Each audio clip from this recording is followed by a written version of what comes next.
اساتذہ ہوتے ہیں.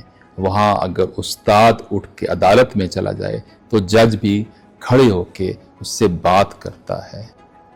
کبھی آپ نے سوچا ہے کہ ہماری یونیورسٹیاں بہت زیادہ باہنر افراد پیدا نہیں کر رہی؟ اس کی وجہ شاید یہ ہو کہ وہاں جو استاد ہیں وہ خود ہی موٹیویٹڈ نہیں ہیں. میں آپ کو ایک چھوٹی سی مثال دوں گا. ہمارے یہاں یونیورسٹیز کے اندر میجر کرائٹیریا یہ ہے کہ وہ شخص پی ایچ ڈی ہو، کیونکہ ہر یونیورسٹی کی رینکنگ کے اندر certain number of P H D required. لیکن not necessary P H D کا مطلب یہ ہو کہ وہ شخص اچھے طریقے سے اپنے کانٹینٹ کو ڈیلیور بھی کر سکتا ہے. مجھے یاد ہے میں جب یو ٹی لاہور میں پڑھتا تھا تو ہمارے ایک استاد تھے، وہ پی ایچ ڈی تھے، امریکہ سے پی ایچ ڈی کر کے آئے تھے اور بہت ہی سوفسٹیکیٹڈ ٹیکنالوجی، انٹیگریٹڈ سرکٹ آئی سی ٹیکنالوجی کے اندر انہوں نے پی ایچ ڈی کی تھی. لیکن ان کی کلاس کے اندر مشکل سے 5 یا 6 اسٹوڈنٹس بیٹھا کرتے تھے. ایک دن انہوں نے مجھ سے پوچھا کہ برخودار یہ بتاؤ میری کلاس میں لڑکے کیوں نہیں آتے؟ تو میں نے ان کو بتایا کہ سر یہ سوال آپ اپنے آپ سے خود کریں. حالانکہ اس کے مقابلے میں ایک ایسے استاد بھی تھے جو الیکٹریکل انجینئرنگ کو پڑھاتے تھے، پر ان کا وے آف کمیونیکیشن یا لیکچر کی ڈیلیوری کا ہنر اتنا اعلیٰ مقام پر تھا کہ اس میں سول انجینئرنگ کے لڑکے بھی جا کے بیٹھتے تھے اور وہ اس کو سن کر سیکھتے تھے.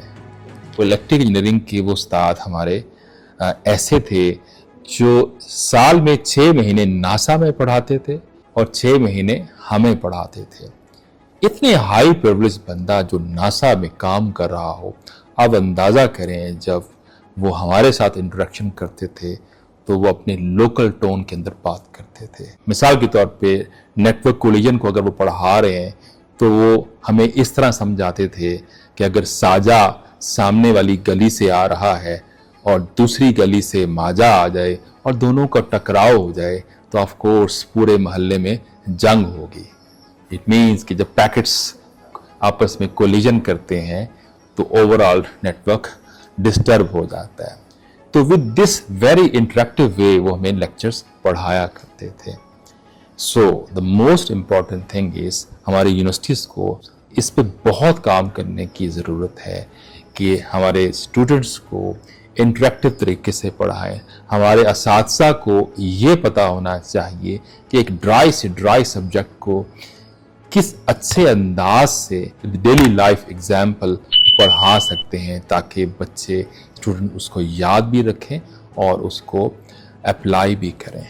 جو ٹریجڈی رہی ہے وہ یہ ہے کہ ایک وقت تھا کہ ہمارے والد صاحب نے بتایا کہ اگرچہ ان کا ایف ایس سی میں بہت ہائی مارکس آئے تھے لیکن انہوں نے جا کے آرٹس میں داخلہ لیا یہ کہہ کے کہ مجھے انجینئرنگ نہیں کرنی، مجھے اردو کا استاد ہی بننا ہے. So he was very clear about his vision and profession.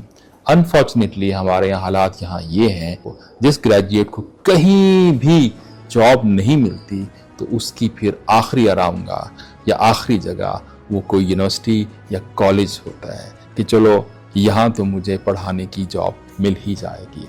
پڑھانا اعلیٰ معاشروں میں سب سے زیادہ ہائی پریولیج جاب ہوتی ہے، نہ کہ ایسے لوگ اس کو جوائن کریں جو ہائیلی موٹیویٹڈ ہی نہ ہوں. جو لوگ خود ہائیلی موٹیویٹڈ نہیں ہیں وہ بچوں کو، اپنے آنے والی نسل کو کیا موٹیویٹ کریں گے. ہمیں ایچ سی لیول پہ اپنے اس کرائٹیریا کو امپروو کرنے کی ضرورت ہے کہ خالی پی ایچ ڈی پروفیسرز کو اور اساتذہ کو نہ رکھیں. یہ ضرور میک شور کریں کہ ان کے اندر پڑھانے کا پیشن بھی ہے یا نہیں، یا وہ اس یونیورسٹی میں صرف ایک ٹرانزٹ پیسنجر کے طور پہ آئے ہیں جو کبھی بھی اپنی ایکچوئل ڈیسٹینی کی طرف پرواز کر جائے گا. ہمارا تعلیمی نظام، ہماری فاؤنڈیشن، ہماری یونیورسٹیاں اور اسکول ہیں، اس میں جب تک ہمارے اساتذہ ہالی موٹیویٹڈ، ہالی ایجوکیٹڈ اور with full of great presentation skills نہیں ہوں گے وہ ہماری آنے والی نسلوں کو according to the new need of this world create نہیں کر پائیں گے. ہمارے ہاں اساتذہ کو مزید عزت دینے کی،